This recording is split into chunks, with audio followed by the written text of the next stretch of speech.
Hello, good people. Welcome back to Global Happenings today. Former governor of Imo State and senator representing Imo West have met with the president, and he has also made some statement pointing to those who are behind the proscription of IPOB as an insurgency group. Has also spoken to Mr. President about a lot of things which he divulged to newsmen, and that's what we're going to be looking at in a jiffy. But before we give you full details of this, we'd like to encourage you to please subscribe to our channel if you want to be hearing good news about what's going on in the country.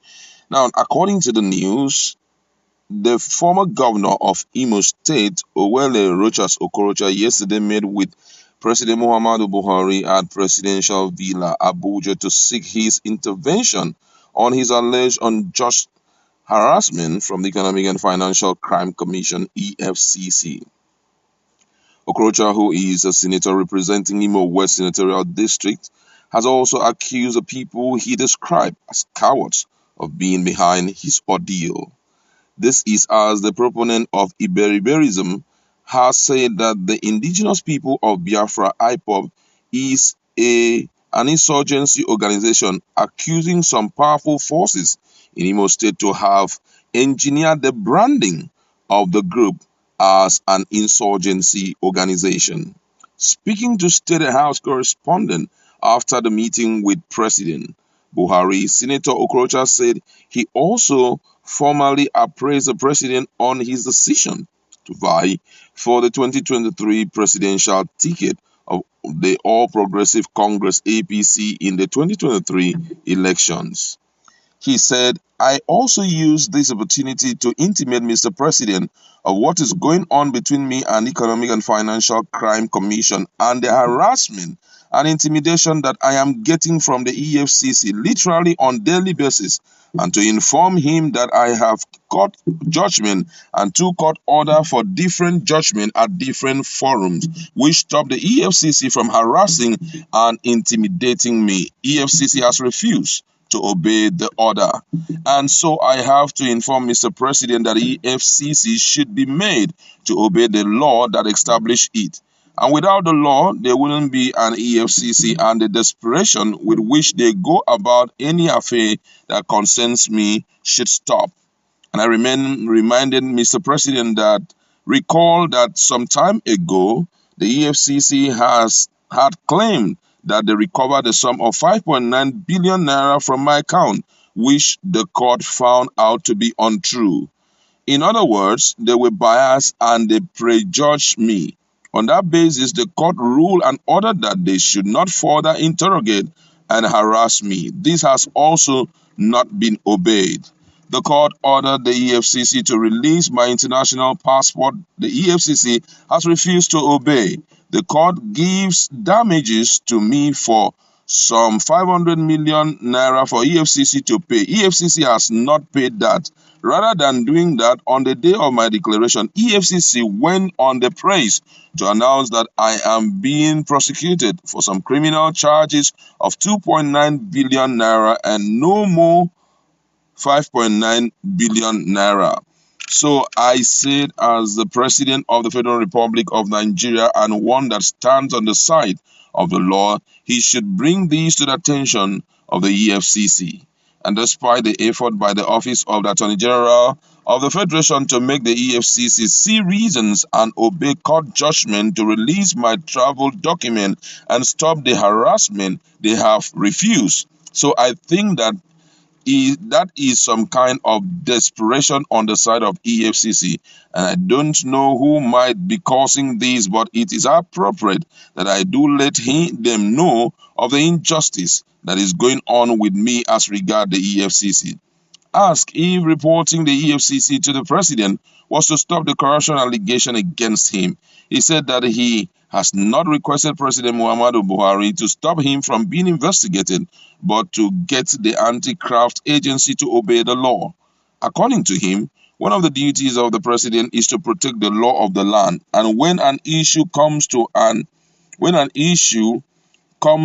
on issue of judgment, the duty is incumbent on the government of the day to ensure that justice is done. I came to demand for justice, that you should prevail, and as the custodian, as the leader of our nation, he should be made to know that such is going on. I didn't come here to say I don't want to be investigated by the EFCC. That's not the issue. That's their judgment on the ground, or there is a judgment on the ground. There's a judgment, and there's the order of the court that I am asking Mr. President, who appointed the EFCC, to recall that there was the law that established the EFCC. And if that law is good to make somebody EFCC, that law should be obeyed too. So I am not asking Mr. President to speak on my matter. He revealed that the president said he would take up the matter, especially where he saw the judgment. He said, we'll take up the matter and find out what is actually happening. And I hope he will do so. And I believe he will do that. Okorocha said while he informed the president of his ambition, he counseled him on the need to ensure that elements of the legacy political party that form the EFCC are carried along in the affairs of the ruling party. The former governor further said that Mr. President is a leader of the party, the APC, because he is the President of the Federal Republic of Nigeria, which office that I intend to handle after 2023. And again, I used the opportunity to discuss issues relating to our party, especially how the party was formed. President Muhammadu Buhari, then former head of state, led the CPC into the merge of what became today APC, followed by Asiwaju Bola Ahmed Tinubu, who led the ACN, and myself, Rocha Okorocha, who led the ABGA, and other leaders of ANPP. This is the four legs upon which the party today called APC is standing. I use the opportunity to remind Mr. President of how it all started, and for us to keep the history of this party alive. I also made him understand that in the coming convention, these four pillars should be carried along in all our decisions. For without these pillars, there would have been anything called there wouldn't have been anything called the APC today, and the victories that follow afterwards. I also discussed on the need to strengthen our party, the APC, and to make sure that it should be a grassrooted party, as we had agreed as founding fathers, that our party must be strong at the grassroots level and not a hanging party at Abuja. So everybody must go to his village and promote the party. And I'm able to ascertain from Mr. President that the days of people sitting in Abuja here and clinching power without getting the support of the masses of the people will not be tolerated at the APC. I am very happy with that statement, and I hope we shall keep to that. Filing question on whether the EFCC investigation against him was politically motivated. He said someone was using the anti-corruption agency against me. Hear him. According to him, he said, I suspect so, because why I say it is politically motivated means that some people are instigating the EFCC to do this, which is wrong. All I'm asking from the EFCC is to please obey the law. And you cannot refuse to obey the law on one side and then go for the law on the other side. So if EFCC obey the law, it will be the best thing that it can do for the image of EFCC and the image of the Federal Republic of Nigeria. But as to who particularly, the person must be such a coward who doesn't want to expose himself. And there are people like that who wouldn't want to expose themselves but stay undergoing all kinds of things. I call them cowards because they stand up to what they believe in. My suspicion at this point is immaterial. What is more important is that the EFCC should obey simple court judgment and court order as the case may be. When asked whether he has sought the blessing of Imo State Governor in his presidential ambition, he said, it is not for the governor to decide who becomes president. We are talking about the people. Even the governor himself will depend on the people to do so. My first consultation after seeing Mr. President now is to go to Nigerians and ask them if they want me to be their president. And that will be my next line of action. And of course, I'll visit the 6th geopolitical zone and inquire from them. Okorocha regretted what he called the poor handling of IPOB agitation by the government, saying that he does not regard the members of the proscribed group as terrorists. He said, the insecurity in the Southeast region, I always say to people, whether things are not working well, hold the leadership responsible. I was a governor of Imo State for 80 years, and within that 80 years, there was absolute peace in that land. The IPOB then IPOB did exist, and all these additional forces did exist. It's the poor handling by the state government that orchestrated this to what it is today, and that has left many dead and has left the whole nation in confusion and showing some kind of ethnic decline that seems to divide the Igbos from others. It is poor handling.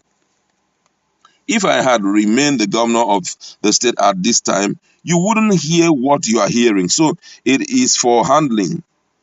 The IPOB are our young men, our sons and daughters, and let no Igbo man tell you that these young men are not our sons and daughters. They are our children who believe that the Nigerian nation does not like them, our children who believe that they have been marginalized in terms of infrastructure appointment, and they have been going on with this song for a very, very long time. They believe this, but we are able to assure them and give them confidence that things will get better.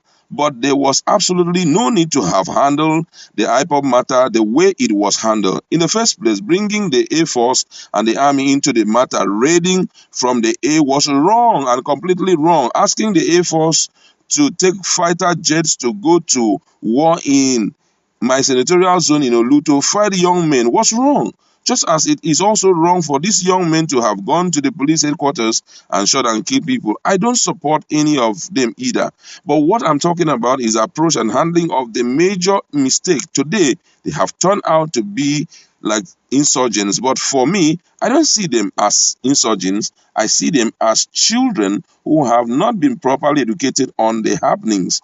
On whether it was wrong to have proscribed IPOB, Okorocha stated, what I am saying is that the activities that went on later call for that, but it was a needless action to have even started. Something that you can handle and not allow to escalate. If the federal government made them call them terrorists, it is the state government that made the recommendation and created that image that presented the boys as terrorists. Wow, he has really spoken, I'm telling you, and it's worth listening to till the end.